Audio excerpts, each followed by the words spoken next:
هل الكورسات اللي لازم اخدها جنب الجامعة لازم تكون معتمدة وليها شهادة ولا عادي حتى لو كورس كان على اليوتيوب؟ طب الانجليزي في الدراسة صعب ولا ايه؟ عشان انا مستوايا في الانجليزي مش احسن حاجة.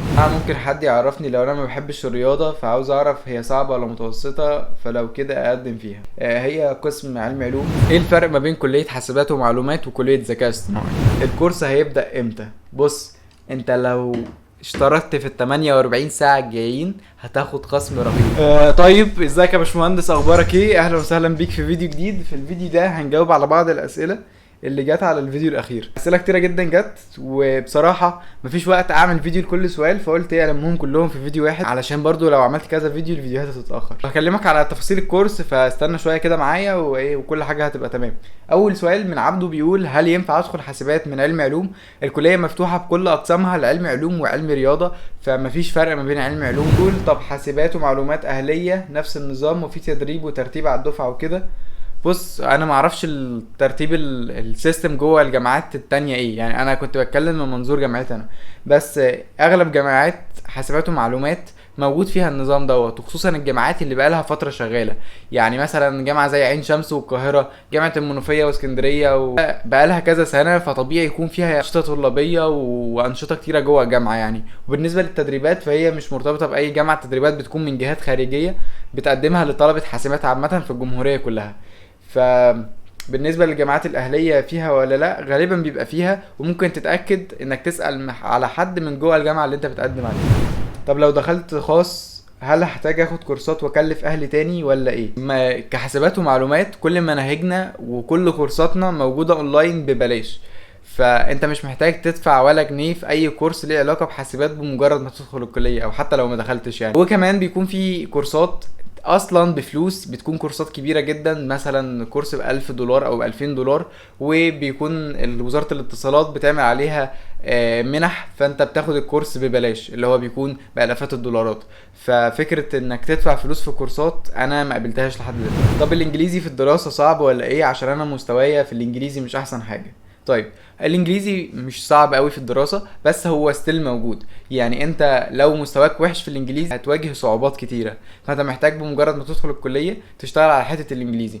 بمجرد ما تدخل الكليه اصلا انت هتلاقي كل حاجه حواليك ليها علاقه بالانجليزي، انت مضطر تعمل كده. واخد بالك؟ في نوعين من الناس بقى هيتعاملوا مع القصه ديت. النوع الاول هو مش فاهم اي حاجه وهيكبر دماغه وممكن يشيل بقى مواد عشان مش فاهم الدنيا بتتكلم على ايه والانجليزي كتير فيها، والنوع ده ما بيكملش في مجالنا اصلا. النوع التاني من الناس الشخص اللي بيبدأ يفهم بقى كل حاجة معناها ايه. يعني هو واجه بيقرا كلام لقى في كلمة هو مش فاهم معناها، فيبدأ يشوف ترجمتها، يبدأ يشوف كورسات بالانجليزي والسبتايتل تحت كده انجليزي علشان يقدر يطور مستوى اللغة. ممكن يتكلم مع شات جي بي تي بالانجليزي، وفيديو الانجليزي كده كده هتكلم عن كل ده بالتفصيل، بس بتكلم انت الانجليزي مهم ومحتاج تطوره، وتطويره مش صعب، هو محتاج بس شوية ممارسة.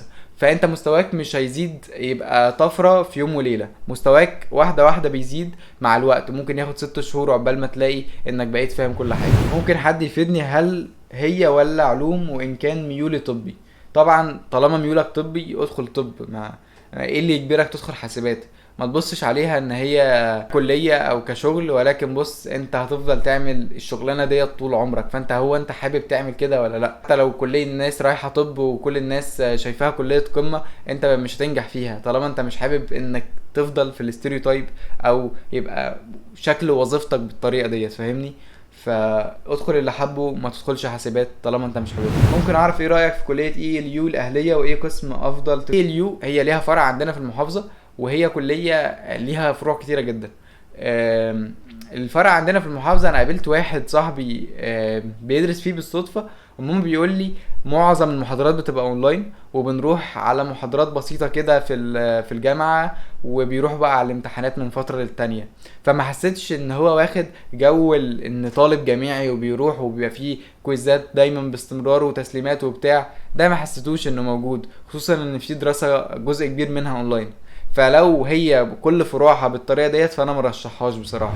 ممكن حد يعرفني لو انا ما بحبش الرياضه فعاوز اعرف هي صعبه ولا متوسطه، فلو كده اقدم فيها. هي قسم علم علوم، ف بيحسوا ان انا هربان من رياضه اصلا وداخل علوم، فايه اللي يدخلني حاسبات؟ السؤال ده ببساطه اجابته ان الكليه ايوه فيها رياضه، بس الرياضه مش كتيره قوي، يعني مش المستوى الصعب قوي اللي ممكن تكون متخيله. اولا احنا بندرس يعتبر فرع واحد او فرعين في الرياضه، اللي هو التفاضل التكامل الكالكولس، والالجبرا اللي هي الجبر. ما بناخدش استاتيكا ولا ديناميكا لان احنا مش محتاجينها في شغلهم كحاسبات. احنا بندرس رياضه في الترم الاول والترم التاني والترم التالت، اللي هو سنه تانية الترم الاول. الجامعه كل حاجه احنا بندرسها من الصفر، يعني مش معنى ان احنا بندرس فيزياء فاحنا بنكمل على الفيزياء بتاعت ثانويه عامه، لا احنا بنعيد فيزياء ثانويه عامه تاني علشان احنا بنبدا كل حاجه من الاول. نفس الكلام في الرياضه، هو بيبدا يشرح لك رياضه من الاول. فبيبقى في واحد صاحبي كان علم علوم، طبعا اتفاجئ بالرياضه والكلام ده كله، دخل ذاكرها وقعد يحل اكتر من بتاع علم رياضه اصلا علشان يحاول يسبق الناس اللي حواليه. المهم الراجل المحترم دوت طلع من اوائل الدفعه. واحد تاني شال رياضه، ده تاني شال رياضه ليه؟ لان هو استصعب القصه، وان انا ما بعرفش احل رياضه وشاف ارقام كتيره وبتاع، وبعدين انا كده كده قرفان منها وشال الماده، فاهم؟ واحد بيقول انتوا بتروحوا كل يوم الجامعه، ده طبعا بيختلف من جامعه للتانيه. انا مثلا كنت بروح الترم الاول 4 ايام في الاسبوع، والترم التاني كنت بروح 3 ايام في الاسبوع. 81 تجيب حاسبات من علم علوم يا اسطى في اي مكان في الجمهوريه صعب للاسف، التنسيق عالي. فبالتالي 81 جامعات اهليه وخاصه بس. 83 ممكن الحق هندسه صعب، لان المرحله الاولى هتبدا من 87%. حاسبات السنه اللي فاتت ما نزلتش مرحله تانية، ففي احتمال كبير ان حاسبات ما تقلش عن 87% لعلوم الرياضه. هل الكورسات اللي لازم اخدها جنب الجامعه لازم تكون معتمده وليها شهاده، ولا عادي حتى لو كورس كان على اليوتيوب؟ عادي لو كورس على اليوتيوب. الكورسات ما هي الا ان هي بتعلمك سكيل او مهاره، فانت سواء اخدتها في كورس بشهاده او من غير شهاده، المهم انك بتعرف تعمل المهاره ديت. طب هتثبت ازاي للي قدامك انك بتعرف تعمل المهاره ديت؟ انك هتروح تطبق على الكورس، يعني تعمل شويه مشاريع تطبيق على الكورس دوت. فبالتالي بتحط المشاريع اللي انت عملتها ديت في السي في بتاعك، وده بيكون دليل انك درست الحاجات اللي في الكورس اللي درستها. بتكون فين وازاي، ولا فين التدريب الصيفي ده؟ التدريب بيكون طبعا يعني في شركات كتيره بتقدمه، ممكن تتابع الشركات ديت على لينكد ان ابلكيشن، هبقى اعمل عنه فيديو. ده زي فيسبوك بس ليه علاقه بالشغل والبيزنس والدراسه وكده، الدراسه الجامعيه. ففي كل الفرص بتنزل هناك، فممكن تقدم على فرص تدريب صيفي وبيجي لك مثلا امتحانات قبول، والدنيا بتبقى ماشيه بالطريقه دي. بس انت هتشتغل في شركه، انا عايز اكون صاحب شركه وبدور على الكليه اللي تساعدني ابقى صاحب شركه. بيقولوا تجاره، فمش عارف اخد الريسك واخش تجاره واخش كليه قمه. بص الكلام ده للاسف معظمه غلط. مش معنى انك عايز تبقى صاحب شركة فتدخل تجارة، ومش معنى انك ما دخلتش تجارة فانك مش هتبقى صاحب شركة. معظم اصحاب الشركات اساسا خريجين هندسة مش تجارة. فكلية التجارة هي بتعلمك ايوه الفكر الاداري، بس انت ممكن تتعلمه عن طريق كورسات بره. يعني انا درست مانجمنت بره، والمعلومات الاساسية عشان اقدر افتح شركة هي عندي. فانا يعتبر درست حاسبات ودرست بيزنس، فلو انا عايز اروح افتح بيزنس ليه علاقة بحاسبات هقدر اعمل كده. فانت اساسا لو دخلت تجارة هتفتح بيزنس ليه علاقة بايه؟ يعني الميزة انك تجمع ما بين مجالين وتفتح فيهم بيزنس. واحد مثلا دخل كلية سياحة وفنادق وفتح فندق، فاهم؟ او فتح شركة سياحة، هل هو محتاج يكون خريج تجارة عشان يفتح شركة السياحة؟ لا، ده هو محتاج يكون اصلا متعمق في مجال السياحة عشان يقدر ينجح فيه ويكون دارس بيزنس جنبه. معظم الناس بيبقى ده الهدف في نهاية على الاقل الحياة بتاعتهم، ان يكونوا مستقرين بالشكل دوت. محدش عايز يفضل يشتغل بايده طول عمره. بس ده هيتعمل ازاي؟ ده لما يكون عندك قيمة بتقدمها للناس تحاول بقى تبيعها عن طريق شركتهم. ايه الفرق ما بين كلية حاسبات ومعلومات وكلية ذكاء اصطناعي؟ ده سؤال اتكرر يا نهار ابيض كتير جدا كتير جدا. السؤال ده اجابته ببساطة مفيش فرق. يعني ايه مفيش فرق؟ تعالى كده يعني واحدة واحدة نمسكها من الاول. 5-6 سنين كده كان مفيش غير كلية حاسبات ومعلومات. الكلية دي بتدخلها بتدرس مواد عامة، بتدرس حاجات كتيرة ليها علاقة بمجالات مختلفة. بتيجي لسنة تالتة وبتختار تخصص ذكاء اصطناعي او كمبيوتر ساينس او سوفت وير انجينيرنج او داتا ساينس او سايبر سيكيورتي. جميل. بعد كده قرروا يفتحوا كلية لقسم الذكاء اصطناعي. يعني انت ال4 سنين هتدرسهم للقسم ده بس، للذكاء اصطناعي بس. طب هو القسم ده اصلا احنا كنا بنبدأ ندرسه في سنة تالتة، يعني انا بدرسه في تالتة ورابعة، واول سنتين كانوا جنرال يعني تخصصات عامة. ازاي هتعمل لي كلية 4 سنين التخصص ده بس؟ فانت كده كده كنت محتاج تأسس قبل ما تدخل التخصص. فانت لو دخلت كلية ذكاء اصطناعي انت هتدرس مواد شبه بتاعت حاسبات ومعلومات جدا، نفس تقريبا التوبكس او المواضيع كلها، بس هيبقى بعد كده دراستك ليها علاقة بذكاء اصطناعي بس. مفيش فكرة انك تتخصص حاجة غير ذكاء اصطناعي، هي الكلية من اولها لاخرها ذكاء اصطناعي. ده الفرق ما بين ذكاء اصطناعي وحاسبات. ذكاء اصطناعي هي كانت قسم جوه حاسبات وانشقت كده بقت كلية لوحديها. انا برشح ايه؟ بص، الاتنين قريبين جدا من بعض، وحتى ممكن الواحد يدخل ذكاء اصطناعي بعد كده يشفت كارير ويغير مجاله ويدرس حاجة تانية في نفس مجال الحاسبات ويشتغل فيها.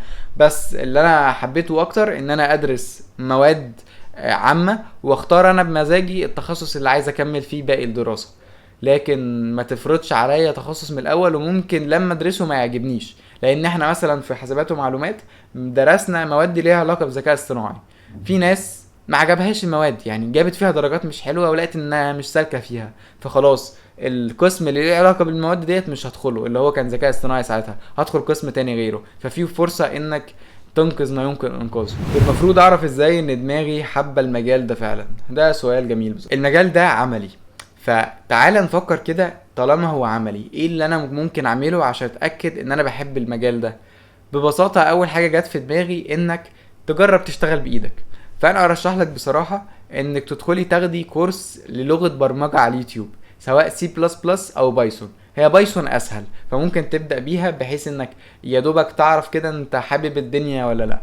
بس لو ناوي تكمل وفعلا تدخل حاسبات ادرس سي بلس بلس عشان دي اللي هتدرسها في الكليه، وطبق على الكورس. لقيت نفسك حابب اللي بتعمله والكود بالنسبه لك كتابته مش تقيله على قلبك، خلاص ادخل حاسبات. لقيت ان الدنيا مش سالكه وانت يعني زهقت بسرعه وقمت ما كملتش ساعه على الجهاز، خلاص يبقى دي مش كليتك. فده اختبار بسيط قوي انك تتست انت حابب فكره الكودينج وبرمجه عامه ولا لا، لان ده 99% من شغلنا في حسابات. مستنيين فيديو ازاي تتعلم انجليش قريب جدا ان شاء الله. انا 70% وهدخل جامعه اهليه، بس السؤال هل في فرق؟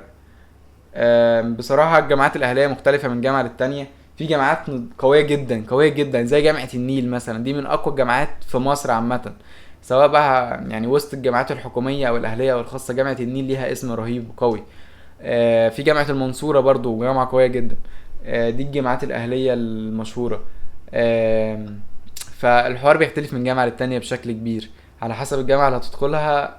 اسال طالب جواها ايه الوضع، في تعليم بجد ولا لا، في دكاترة كويسين في كل المواد، ولا في مواد معينة الدكاترة فيها نص نص، طب في متابعة ولا لا، في امتحانات باستمرار ولا لا، بتروحوا وتيجوا الجامعة ولا في حياة جامعية. كل ده اسأل عليه عشان تتأكد انت رايح فعلا جامعة كويسة ولا جامعة اي كلام.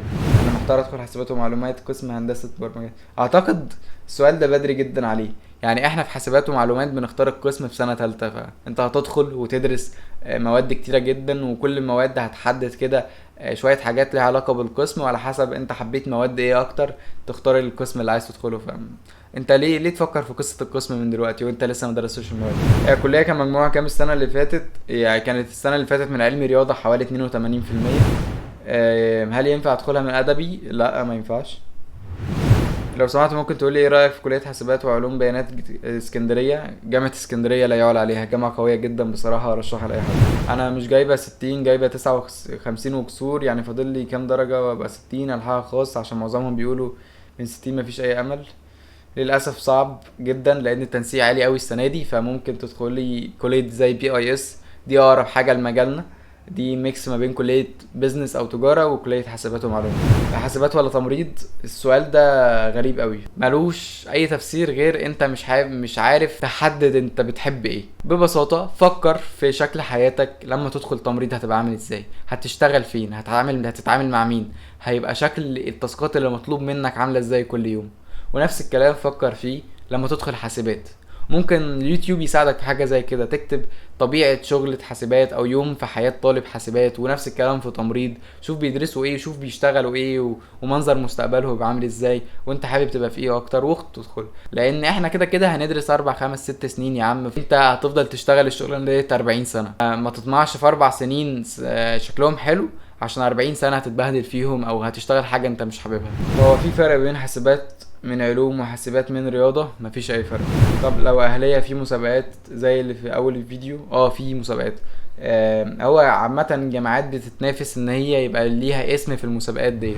ايه الفرق ما بينها وما بين كلية هندسة كمبيوتر انجينيرنج؟ ده السؤال اللي قبل الاخير. الفرق ما بينها وما بين كمبيوتر انجينيرنج، في هندسة بيبقى الدراسة بتنقسم لحاجتين: دراسة سوفت وير ودراسة هاردوير. دول اكتر ناس بيشتغلوا في مجال الامبيدد، برمجة العربيات، تصنيع الاجهزة الالكترونية اللي ليها علاقة بالحاجات الطبية اكتر. يعني الحاجات التكنولوجية الممسوكة بيبقى ليها علاقة اكتر بطلبة هندسة. تصميم المواقع مثلا وبرمجة الابليكيشنز على الموبايل بيكون الكميات اللي بتكون محتاجاها السوق كطلبة يشتغلوا او كخريجين يشتغلوا بيبقى اكتر بكتير في مجال السوفت وير عن الهاردوير. حاسبات 4 سنين، هندسة 5 سنين.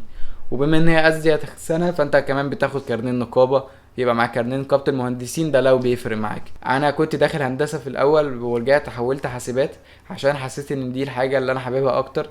انا مش حابب اشتغل في مجال هاردوير، انا لقيت نفسي حابب السوفت وير اكتر، وفي نفس الوقت قلت اوفر سنه ومش فارقه معايا النقابه في حاجه. في ناس تانية اصحابي دخلوا هندسه ومكملين فيها في قسم كمبيوتر، هم ضيعوا سنه اعدادي اللي في الاول، هي ملهاش اي ستين لازمه، اللي هي اول سنه في هندسه، بس الاربع سنين اللي بعدهم تخصص عادي بيدرس نفس منهج حاسبات زياده جزء الهاردوير. انا قلت اركز في حته واحده بدل ما اشتت نفسي في كذا حاجه ممكن ما اشتغلش فيها. الكورس هيبدا امتى؟ بص، انت لو اشتركت في ال 48 ساعه الجايين هتاخد خصم رهيب. الكورس هو ايه؟ الكورس ده اصلا الكورس ده كورس تأسيسي لطلبة حاسبات ومعلومات اللي رايحين حاسبات ومعلومات جديد. انا هعلن عن كل تفاصيله خلال يومين ان شاء الله. دلوقتي مفتوح حاجة اسمها التسجيل المبكر او الايرلي ادميشن، انك تسجل في الكورس من دلوقتي. اولا الكورس هيبدأ يوم 15/8. الكورس هيكون عبارة عن 4 اسابيع، كل اسبوع بينزل لك فيديوهات مسجله تتفرج عليها، بينزل لك تاسك تنفذه، وبينزل لك كمان فيديو لايف في اخر كل اسبوع بنبدا نتناقش في اسئلتكم، وبنبدا نحل مسائل على اللي بندرسه. بندرس اساسيات البرمجه بلغه سي بلس بلس اللي هتدرسها في اول سنه في الجامعه او اغلب الجامعات بتدرسها. اساسيات البرمجه كاساسيات كمبيوتر لواحد ما يعرفش الكمبيوتر بيشتغل ازاي. يعني ده بريف سريع لايه اللي هيتقدم في الكورس ونظام الكورس هيمشي ازاي. الفكره بس انك لو حجزت خلال ال 48 ساعه الجايين، يعني قبل ما فيديو تفاصيل الكورس ينزل، انت هتاخد خصم حوالي 70% من ثمن الكورس. تتواصل على الواتساب على الرقم اللي موجود في الديسكريبشن الفيديو دوت، هقول لك تفاصيل الحجز والدفع والتفاصيل دي كلها هتمشي ازاي وتقدر تحجز الكورس. بس المهم انك تلحق تشترك في الوقت اللي هو الحجز المبكر قبل ما ال 48 ساعه الجايين يخلصوا، فبالتالي السعر هيرجع للسعر الطبيعي بتاعه. دي حاجه كده للناس اللي بتوصل لاخر الفيديو، وانا بحبكم بصراحه من قلبي، فقلت اوفر لكم هديه بسيطه كده، خصم كبير على الكورس للي هيلحق يشترك في الفتره اللي هينزل فيها الفيديو ديت على طول. يعني حاولت اشوف اكتر اسئله متكرره واجاوب عليها. هي الفتره ديت فتره فعلا تقيله جدا على اي حد بيمر بيها، لان الواحد بيكون مشتت ومش عارف مصلحته فين وانهي اللي هيكون مستقبله احسن. فرق ما بين كليات كتيره جدا، وتقريبا دي اول مره في حياتك هتتحط انك تاخد قرار هيفرق بشكل جذري في مستقبلك. مش مستعجل فيه، ولكن برضو ما تتأخرش فيه، لان الجامعات الخاصة اغلبها بيقفل، لان ناس كتيرة بتقدم بمجرد ما النتيجة بتظهر فتلاقي في جامعات اساسا خلاص احنا مش بنستقبل طلبة تاني، احنا اكتفينا بالطلبة اللي قدموا، مش بعد ما تقرر تلاقي مفيش مكان ليك. فاهمني؟ وطبعا ما تنساش تكون عامل سبسكرايب ولايك، عيب عليك يعني تكون واصل للنقطة دي في الفيديو ومش عامل سبسكرايب. بيس.